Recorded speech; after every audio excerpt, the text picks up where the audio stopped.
Hey there, welcome to LSAT Demon Daily. I'm Nathan Fox, one of the founders of LSATdemon.com and our weekly podcast, Thinking LSAT. With me today, I have Josh Manfield, a producer of our podcasts and a teacher with us at LSAT Demon. Today, Josh, we have an email from Blake, who is asking about a below median GPA. Hi guys, curious to know that if being below the median GPA carries the same weight if you are barely below the median versus well below. For example, having a 3.73 GPA and applying to a school with a 3.75 median GPA versus a fellow applicant who has a 3.2 GPA. Do they both have the same weight as being under the median does, or does the 3.73 GPA hold more weight? Would love to know. Thanks, Blake.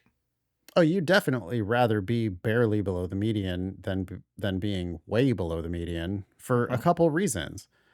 I want to talk about index formula, but I also want to talk about why law schools give a shit about your GPA.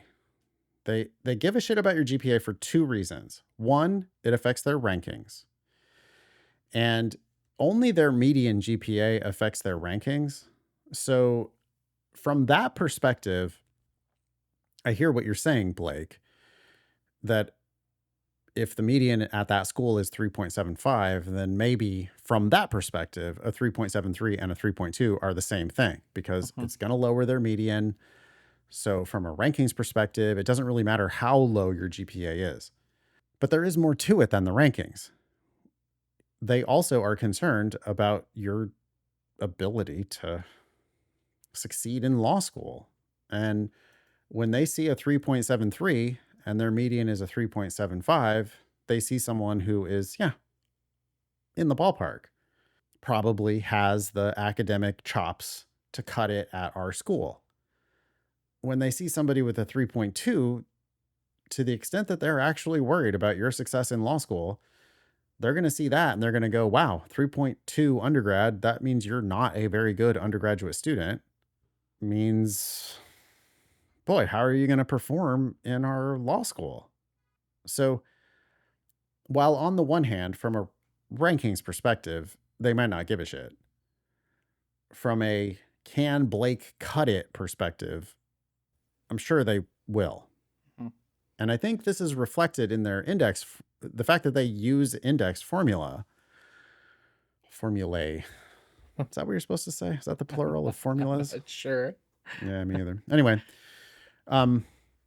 every law school does an index calculation for every student where they take your LSAT times a constant plus your GPA times a constant. And it's going to matter. Like a 3.73, even though that's below their median, it's going to result in a higher index than is a 3.2. And I'm pretty sure what savvy law schools do is they calculate an index number for every student. And then they like sort the spreadsheet from high to low. And then they go from the top of the list. And those are the people that they're really interested in, not just for admissions, but also for scholarships. Yep. So, being below the median already makes you not that great of a candidate for scholarships because you're lowering the median of the school. So you better have an LSAT that's going to compensate. That's where I was going to go next, right? At this point, Blake, I'm not sure what the difference, I don't know what you're going to do about it, right? Whichever number you are, is if you are graduated, presuming you've got your undergraduate, there isn't anything you're going to be able to do to fix that. So given that that's the case, my advice for you, whether you're the 3.73 or the 3.2, is going to be the same. You better be above their 75th percentile for their LSAT to show them that you have the capacity to succeed at their law school, and that there is a lowering or a hit that they're going to take to the GPA ranking, you are going to make up for it on the LSAT side. So they can balance that out and have you as somewhat to show. From a rankings perspective, you probably only need to be above their median. Because again, if you're 2 points above the median, you're raising their median. Now, medians do change from year to year, and maybe they're going to admit a particularly high LSAT class this year. So maybe you need to be 4 points or 5 points above their median so that you are comfortably going to be raising their median when you apply. But from the perspective of, can Blake actually cut it at our school? If you're a point above the median, they go, okay, well, GPA significantly lower. LSAT barely higher, I don't know. Maybe that GPA But is the real reflection. sure, but if the LSAT is significantly higher, then they go, well, all right, look, Blake clearly has the horsepower. Maybe he's got his shit together now. Mhm. They're still going to probably have some concerns about your ability to like kiss ass appropriately or do what they've asked you to do Show up to appropriately. class and They're yeah, going to worry that you're me, Nathan Fox with a 2.5 undergraduate GPA and a 179 LSAT. They don't like that. They're going to be like, oh, this dick, like he's smart, but he doesn't want to do the work. Then that's not what they're looking for, really, right? So, yeah, but still, that's better than barely above the median, yes, right? If you're yep, way above the median, they're like, oh, okay, so this guy's like sharp or hardworking or whatever it takes to get a really high LSAT. Okay, he's got something on the ball. If you're if you're barely above the median and you're significantly below on GPA, they're gonna have significant concerns like, oh, I don't know how Blake's gonna do here. He's gonna struggle. He's gonna be overmatched by this group. And if you have an LSAT that's significantly higher, then at least they're gonna have fewer concerns about whether you're overmatched. From an index perspective, the super high LSAT carries tons of weight, mhm, right? You can totally balance out the super low GPA in an index formula because they're going to take your GPA and your LSAT and they're going to combine those together and they're going to have one number for everybody.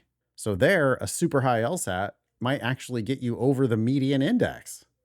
You could start looking like a really good candidate, at least as far as the index is concerned. Now, when they poke into it, they're going to see, okay, wow, so it's a splitter, real high LSAT, real low GPA. How do we feel about mhm. people like that? And different schools are going to have different ideas about what that means for your employability, your success in law school. Long story short, from one perspective, Blake, you're right that it doesn't really matter that much, but from other perspectives, you're totally wrong. It really does matter.